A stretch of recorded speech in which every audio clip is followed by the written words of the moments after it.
Okay, so before we begin, do I have your consent to record this interview? Yes. Okay, so this interview is for my educational research class with Dr. Williams at Concord University, and I am here with Miss Billings. Okay, so the first question is, tell me about your educational background. All right. Well, I teach in McDowell County. I grew up in McDowell County, attended all McDowell County schools, and then went to Bluefield State College. And from there, I started teaching, and then I did my master's degree, starting with West Virginia Cogs, and then that later changed to Marshall University. I've taught second grade, and then I've been in Title I for about 30 years. I've also taught summer school for probably 30 years.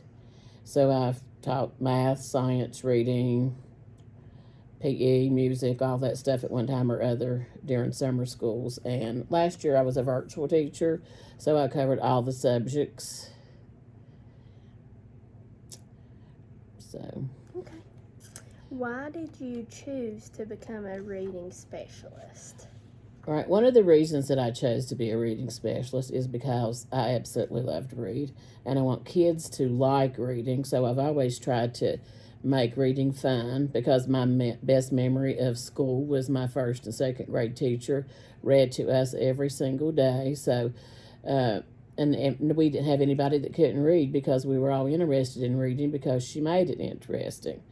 And so when I first started on my master's degree, the county offered some classes at a discount price to begin with, so that's kind of how I landed with the reading specialist degree. And I've started out when I started as a reading specialist, we were called Chapter 1. Then several years later, it changed to Title I, and it's been that for probably the last 25 years. That's good to know. Mm-hmm. What is your main goal as a reading specialist? To get kids to be able to read enough that they can actually function. Sometimes we have kids that can read 200 words a minute, but if they can't tell us what they're reading about, then it's not really doing us any good for them to read 200 words a minute. If I have a third or fourth grader that can read 75, 80 words a minute, that's not the goal they need to meet. But if they can tell me and describe to me what they've read about and answer some questions about it, I'll take that any day over somebody that can read 200 words and cannot tell you anything they've read about. So to make readers out of them is my main goal. Tell me a little bit about the school you are currently at. All right, I am currently at a school that is actually pre-K-8. The school's been open for about 15 years. Like I say, it's an unusual situation because most schools go pre-K-5, 6-8, and then they go on to high school. But we're a pre-K through 8 school, so we're in a really unique situation because we start with our pre-K kids and we really see them and interact with them all the way through 8th grade. We have about 300 kids at this point in time. When we first came, we had close to 600. So, enrollment's almost in half than what it was when we started here 15 years ago.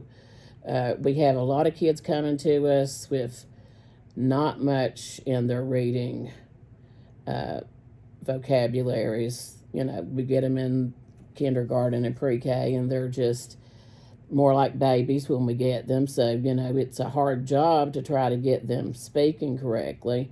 And then to learn to read is a very difficult task when you don't have the background at home, when you've not had people reading to you, when you don't see people reading, then you don't really think of it as important. Did I answer that question? Yeah. Tell me about your experience with educational research. Right. Of course, I've been in Title I, which is a reading specialist, for about 30 years. So lots changed over that time.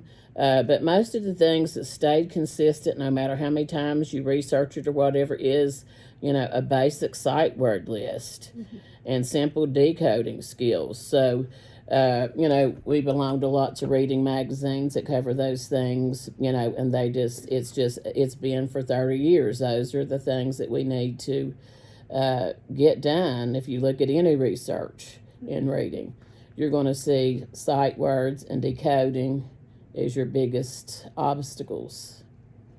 Do you use educational research as a reading specialist, and if so, why and how often? We use reading research quite often because, for one, I like to stay up to date on changing things. But our county also provides a lot of professional development. They do a lot of research and they give us a lot of training, so we're continually trained in up-to-date research-based methods and strategies. So really we're using it every day with what we're doing. Have you done any educational research that has impacted the way you teach? And if so, can you tell me a little about that? Well, like I said, the main thing is really those basic sight words, because I research that quite often. In fact, just this past week I did.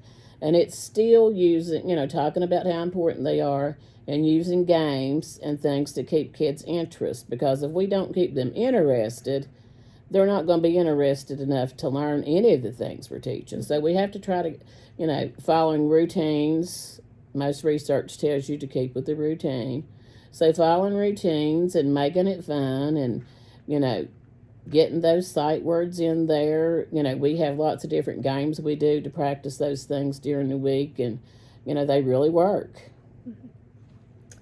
How do you use the information you found from that research? So, what influences your decision making as a reading specialist? Well, like I say, we have several programs that we're given from our county that we use, and we've had lots of trainings in that. But of course, that doesn't fit every kid. So if I've got a kid that's not getting it this way or that way, then I look up things to try to find some different ways to go about teaching that particular strategy or skill. Try to find a new game or something, because, if you look at a lot of the research, it'll give you different types of games to try with kids. And, just repetition. I mean, everything you look at tells you to continuously, repetition is where it's at.